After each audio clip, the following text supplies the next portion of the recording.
안녕하십니까. 암호화폐 정보를 전달해드리는 닥터 비트맨입니다. 네, 수요일도 슬슬 마무리가 되고 있습니다. 어떻게 수요일 잘 보내셨나요? 오늘부터 2주간 장마가 온다고 합니다. 장마에 주의하시길 바라면서 나가실 때는 꼭 우산 챙겨 나가시길 바랍니다. 네, 그러면은 수요일에 마무리 등과는 어떠한 소식들이 반겨주게 될지 한번 보도록 하겠습니다. 미 증시의 3대 지수는 모두 상승 마감을 했다고 합니다. 블록체인 테마주는 1.23% 상승 마감을 했는데 다우존스 지수가 0.50%, 나스닥 종합지수가 0.74%, S&P 500 지수는 0.43% 상승하며 거래를 마쳤습니다. 네, 이에 따라서 지금 암호화폐 시장도 그리 나쁘지 않은 소식을 이런 상황을 보이고 있는데, 네, OKEX의 애널리스트 같은 경우는 비트코인이 9,600달러를 지지하느냐 못하느냐가 가장 중요하다 얘기를 하고 있습니다. 네, 네오 같은 경우는 이번 주 비트코인이 9,250달러 위에서 안정적인 흐름을 보인 이후 숏 세력이 약화된 모습이다 이렇게 얘기를 하고 있는데요. 네, 전날 밤 이제 비트코인이 9,400에서 9,600달러 구간을 연속 돌파한 것이 그 예라고 합니다. 하지만 9,800, 9,900달러 구간에 강력한 저항선이 존재한다고 하는데, 네, 60분봉 역해머형 캔들 출현이 롱 세력의 힘이 다했다는 증거이다. 추가 반등은 9,600달러 선 지지 여부를 계속해야 한다, 지켜봐야 한다 얘기가 나오고 있죠. 네, 현재 비트코인이 이제 9,700달러 정도에서 부근에서 보합 흐름을 보이면서 9,600달러 지지는 무난히 통과하지 않을까 생각이 듭니다. 이게 넘으면 이제 10,000달러, 그 다음 1,500달러가 주요 지지선일 것 같은데, 다시 한번 심리적 저항선인 10,000달러를 넘는 모습을 보여주었으면 좋겠습니다. 네, 그러면서 갤럭시 디지털의 CEO 같은 경우는 비트코인이 10,000달러 돌파 후에 이제 20,000달러까지 금방 갈 것이다 라고 언급을 했습니다. 갤럭시 디지털 CEO 마이크 노보그라치는 달러와 가치가 크게 절하될 수 있다며 비트코인이 10,000달러를 돌파한 뒤 1.4만, 20,000달러를 연이어 돌파할 것이다. 이어 화폐 디지털화가 전 세계적으로 시작되었고 미국은 중국을 따라잡을 필요가 있다 얘기를 하고 있는데요. 네, 마이크 노보그라치 같은 경우는 비트코인에 대해서 굉장히 긍정적으로 보는 친 비트코인파라고 볼 수가 있겠죠. 여기서 얘기하는 화폐 디지털화, 이것은 CBDC를 얘기를 하는 것일 겁니다. 전 세계적으로 지금 CBDC가 계속해서 개발되고 확산이 되는 것을 볼 수가 있습니다. 미국의 디지털 달러 재단이 설립이 됐죠. 중국은 DCEP로 실제로 내부 테스트가 끝났고, 이미 내부 테스트는 끝났습니다. 4대 공상은행들끼리 이미 끝났고 공무원에게 월급으로 실제로 취급을 하고 있습니다. 따로 이제 DCEP 원래까지 지금 만들어 놓은 상태이죠.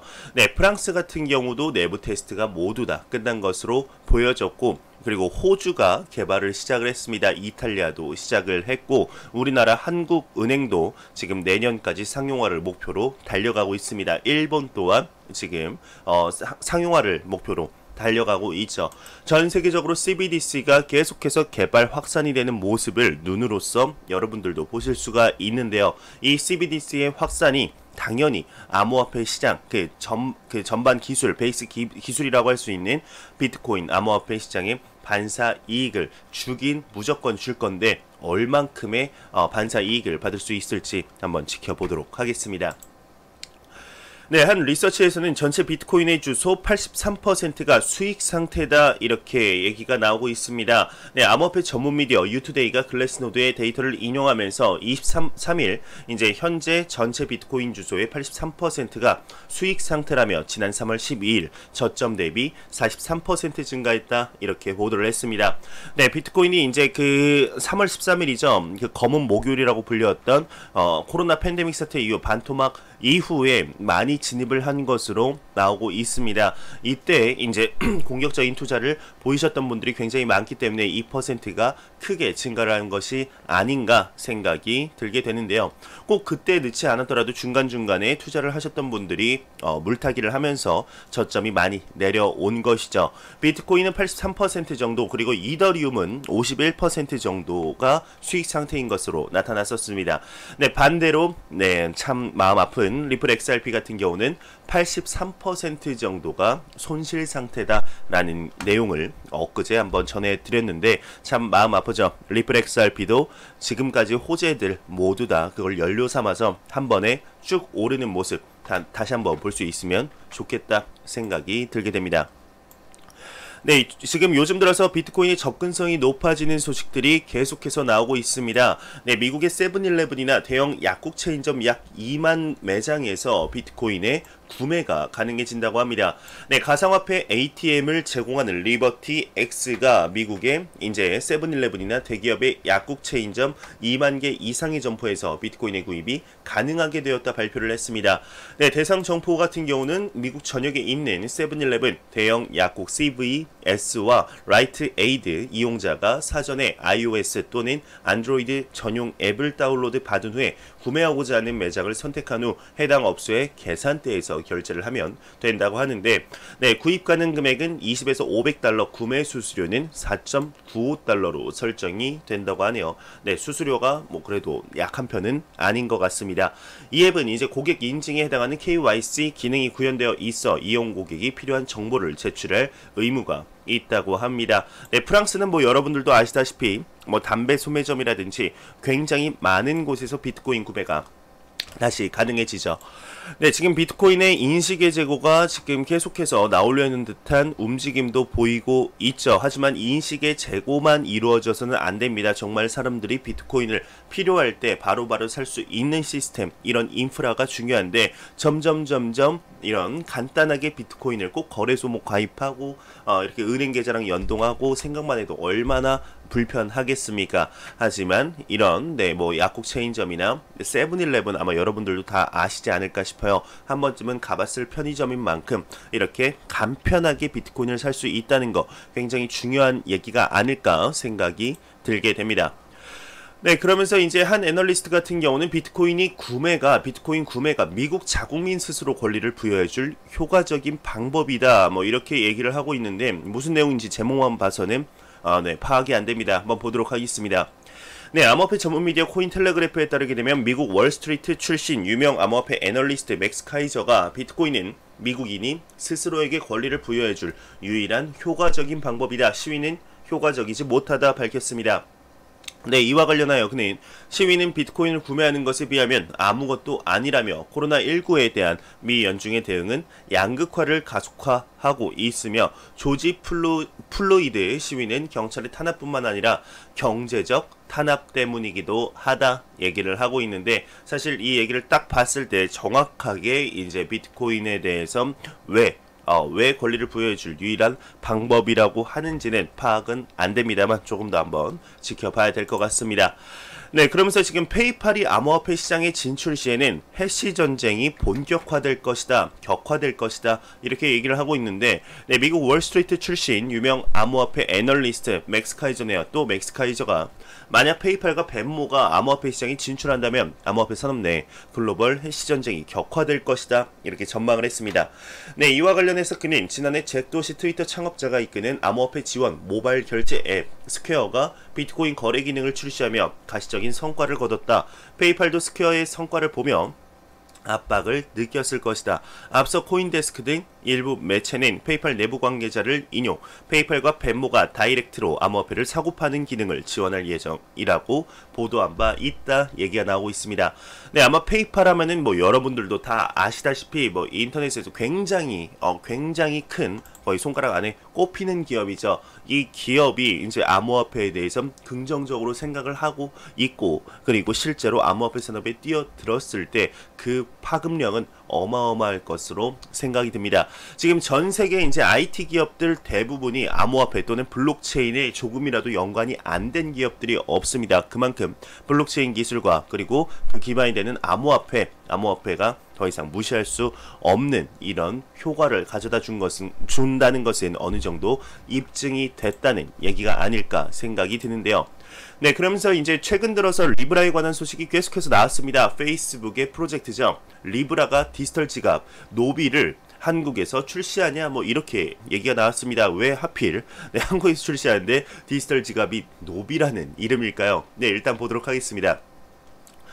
네, GD넷 코리아에 따르게 되면 페이스북이 한국에서 디지털 지갑 노비의 상표를 출원했습니다. 노비는 페이스북이 주도하고 있는 디지털 화폐 프로젝트 리브라와 연동해 사용할 수 있는 디지털 지갑인데요. 예정대로라면 올해 말 리브라 출시에 맞춰 함께 공개될 예정이라고 합니다. 네, 이번 상표 출원은 페이스북이 한국에서도 리브라와 노비를 서비스하겠다는 의지를 드러낸 것으로 풀이된다고 하는데, 다만 초기 출시 국가에 한국이 포함될지는 아직 미지수라고 합니다. 23일 특허청 특허 정보 검색 서비스에 따르게 되면 페이스북은 지난달 26일 노비의 상표를 출원했다고 합니다. 네, 페이스북은 리브라 네트워크가 출시되는 시점에 맞춰 노비를 일부 국가에서 먼저 서비스한다는 계획이라고 하는데요. 네, 리브라 네트워크에 사용 가능한 스테이블 코인과 쌍을 이루는 달러, 유로, 파운드를 사용하는 국가에서 우선적으로 노비를 서비스할 가능성이 높아 보인다 얘기가 나오고 있습니다. 네, 페이스북 리브라 프로젝트 백서 발간 이후 굉장히 많은 질타를 받았어서 이제 그리고 청문회에서 마크 주커버그가 거의 너덜너덜해질 정도로 많이 두들겨 맞았죠. 그래서 이제 그 통합 바스켓이 아닌 단일 바스켓으로 뭐 이제 뭐 유로 리브라, 뭐 달러 리브라, 한화 리브라, 엔화 리브라 이런 식으로 나누게 되었죠. 근데 점점 이제 출시가 임박한 듯한 모습을 보이고 있습니다. 과연 페이스북의 뜻대로 2020년 안에 정상적으로 상용화가 이루어질지, 그리고 상용화가 됐을 때 그 여파가 얼마나 크게 될지 조금 더 지켜보도록 하겠습니다. 네, 블룸버그에서는 페이스북에 관련된 비트코인 관련 기사 광고를 집행했다 이렇게 얘기가 나오고 있습니다. 블룸버그가 암호화폐 비트코인에 대한 자사 기사를 대형 SNS 페이스북에 선전하고 있는 것으로 확인이 됐다고 하는데, 네, 페이스북에 대해 광고 비용을 지불하고 있는 것으로 보여지고 있다 코인포스트가 전했습니다. 네, 블룸버그가 선전하고 있는 것은 비트코인의 세 번째 반감기에 관한 기사인데요. 네, 헤지펀드를 이끄는 저명한 투자자 폴 튜터 존스가 비트코인을 구입한 것 등을 언급을 하고 있습니다. 네, 그러면서 코로나가 감염을 확대하는 가운데 중앙은행 등 새롭게 대량의 화폐를 투입하는 것으로 시장을 지탱하고 있는 한편 인플레이션의 우려에 대해서도 지적한 내용이라고 하는데요. 왜 비트코인이 그 해지로서 팔리고 있는지 네, 반감기를 섞어 고찰되는 내용이었다고 하네요. 네, 지금 이제 페이스북에 관련된 내용들이 서서히 나오고 있는데, 네, 슬슬 이제 암호화폐 시장 그리고 페이스북의 리브라 점점 일반인들 귀에 눈에 조금씩 밟히기 시작할 때가 아닌가, 이제는 뭔가 시작할 때가 아닌가 하는 느낌적인 느낌이 굉장히 팍 오는 것 같습니다. 네, 그러면서 미 통화감독청장 같은 경우는 CBDC 설계는 민간 주도가 적합하다, 네, 이렇게 얘기를 하고 있는데요. 지금 이 얘기는 미 연준 의장인 제롬 파월의 의견과 굉장히 상반되는 의견이어서 화제가 되고 있습니다. 미 통화감독청장 같은 경우는 민간 주도로 CBDC를 설계해야 된다. 하지만 제롬 파월 미 연준 위원장 같은 경우는 어디 민간 은행들이 이렇게 하고 있느냐, CBDC는 달러 통화인데 주권 통화는 정부 주도로 해야 된다. 하지만 미 연준 연방준비은행이 여러분들도 아시다시피 민간 은행이죠. 일단 내용 한번 보도록 하겠습니다. 네, 신임 미국 통화감독청장 브라이언 브룩스가 미국 CBDC의 설계는 민간 부문에서 진행해야 한다. 기술 영역이 화폐를 만드는데 적합하기 때문이다. 정부의 역할은 규제하는 것이다 밝혔습니다. 네, 이와 관련해 그는 이제 CBDC는 해결해야 하는 문제지만 미국이 주도하기 위해 반드시 정부가 나설 필요는 없다며 안정적인 경제에서 정부의 역할은 혁신자들을 장려하고 시장을 보호하는 것이다 언급을 했습니다. 그러니까 민간에서 만들고 정부 너네가 이제 규제를 좀 해라, 그게 이제 맞지 않겠냐 얘기를 하고 있는데, 과연 어떤 식으로 흘러갈지 조금 더 지켜봐야겠죠. 중국의 DCEP가 지금 확산이 됨에 따라서 미국 같은 경우도 디지털 달러, 네, CBDC에 대해서 가만히 손 놓고 있지 않을 겁니다. 가파르게 움직이기 때문에 요런 얘기들 미 연준 위원장도 얘기를 하고 미 통화감독청장도 얘기를 하는 것이겠죠. 지켜보도록 하겠습니다. 네, 비트코인에 잇따른 긍정적인 소식과 리플 XRP, 이오스의 플러스 토큰 매도 경계라는 내용이 나왔습니다. 네, 여러분들도 아시다시피 이제 플러스 토큰 역대급 다단계 토큰 사기 사건인데, 네, 거기에 리플 XRP와 이오스가 연관되어 있다는 얘기일까요? 무슨 얘기일까요? 한번 보도록 하겠습니다. 일단 위에는 뭐 그렇게 크게 중요하진 않습니다. 23일 암호화폐 시장이 비트코인이 나흘 만에 성장했다 반면 XRP와 EOS가 플러스 토큰의 대규모 이동으로 매도 경계를 나타내고 있다 이렇게 얘기를 하고 있는데 이렇게 쭉쭉쭉 밑으로 내리면 뭐 크게 그거와 이제 비슷한 내용이 나오지는 않습니다. 여기 있네요. 네, 리플은 호재와 악재가 함께 보도되는 형태다. 21일에는 리플과 SBI 홀딩스의 조인트 벤처 SBI 리플 아시아가 암호화폐를 이용하는 XRP 이용하는 ODL 서비스를 아시아용으로 전개하는 목표가 알려졌다. 뒤에 이제 나올 내용인데요. 여기 잠깐 나오네요. 네, 한편 암호화폐 시장의 경계 재료인 플러스 토큰 자금이 다시 이동한 것이 확인되면서 EOS와 리플 XRP가 대규모 이동 보고가 투자자들의 경계 요인이 되고 있다고 합니다. 네, 그러면서 EOS는 2360만 EOS가 알 수 없는 주소에서 송금된 것을 블록체인 추적 기업 이제 코인 호머스가 보고를 했습니다. 네, 그러면서 XRP는 일주일 정도 2천만 달러 이상의 XRP가 다수의 대기업 거래소에서 대한 송금을 이제 XRP 플로러 창설자가 조사 결과를 보고를 했는데요. 네, 그러면서 뭐 두 개의 이제 차트가 되게 비슷하고 갑자기 큰 움직임이 보이고 있기 때문에 플러스 토큰의 이런 움직임이랑 좀 비슷한 게 아니냐, 연관이 된 것이 아니냐 얘기가 나오고 있습니다. 이 얘기를 본 이제 커뮤니티에서도 좀 난리가 났었는데요. 뭐 리플과 EOS의 차트가 실제로 좀 비슷한 것 같다. 정말 사기 토큰에 이제 연관이 된 거 아니냐, 뭐 이런 얘기들도 좀 많이 나오고 있습니다. 네, 과연 어떻게 될지 이 얘기가 정말 사실이라면 안 그래도 안 좋은 XRP의 투자 심리에 더욱더 이런 재를 뿌리는 것이 아닌가 생각이 들게 되네요. 네, 앞서 살짝 언급했듯이 SBI 리플 아시아가 올해 XRP 송금 플랫폼을 출시할 계획이다 이렇게 얘기를 하고 있습니다. 네, 일본 금융대기업 SBI 홀딩스와 리플의 합작 회사가 올해 아시아에서 ODL로 알려진 XRP 송금 플랫폼을 출시하기 위해 준비 중이라고 합니다. 네, 현재 서비스 테스트를 하고 있고 몇 개월 이내에 출시를 전망하고 있다고 하는데요. 네, 일본에서도 송금 속도와 환율 변동 리스크를 해지하려는 국제 송금 시스템의 제공을 실시한다고 합니다. 네, SBI 리플 아시아는 현재 ODL에서의 제한된 테스트와 파일럿 테스트를 프로젝트를 여러 기업과 함께 진행하고 있다고 하는데 진척은 순조롭게 된다 얘기를 하고 있네요. 네, SBI 리플 아시아 같은 경우는 거의 뭐 리플사라고 불리울 정도로 일본의 리플사라고 불리울 정도로 굉장히 리플에 관해서 무한한 애정과 무한한 발전을 위해 노력하는 이런 기업입니다. 지금 기타오 회장 같은 경우도 리플 XRP의 실사용화를 굉장히 퍼뜨리려고 노력을 하고 있죠. 과연 어떻게 되게 될지 그의 이제 가장 근접한 것이 지금 머니탭인데 머니탭도 많은 은행들과 제휴를 맺어서 XRP의 유동성 증가에 한몫을 더 하고 있습니다. 네, 정말로 이제 올해 아시아 XRP 송금 플랫폼이 정상적으로 출시가 됐을 때 XRP의 유동성이 증가하고 그 유동성을 바탕으로 XRP의 가격 또한 높게 올라갔으면 좋겠다 생각이 들게 되네요.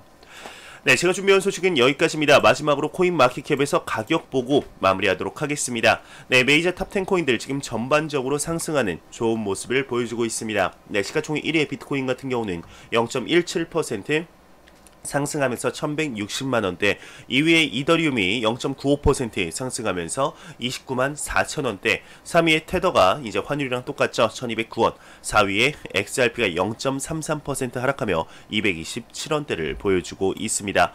네, 비트코인 더미넌스 같은 경우도 64.6%로 암호화폐 시장에 매우 강력한 비트코인의 시가총액 점유율을 볼 수가 있겠네요. 네, 제가 준비해온 소식은 여기까지입니다. 영상이 도움이 되셨다면 구독과 좋아요 그리고 광고 한 편만 처음부터 끝까지 시청해 주시기 바랍니다. 이 채널은 오직 광고 수익으로 운영이 되게 됩니다. 항상 영상 시청해 주시는 시청자분들, 구독자분들 너무나 감사합니다. 저는 다음 영상으로 찾아뵙도록 하겠습니다. 지금까지 닥터 비트맨이었습니다. 감사합니다.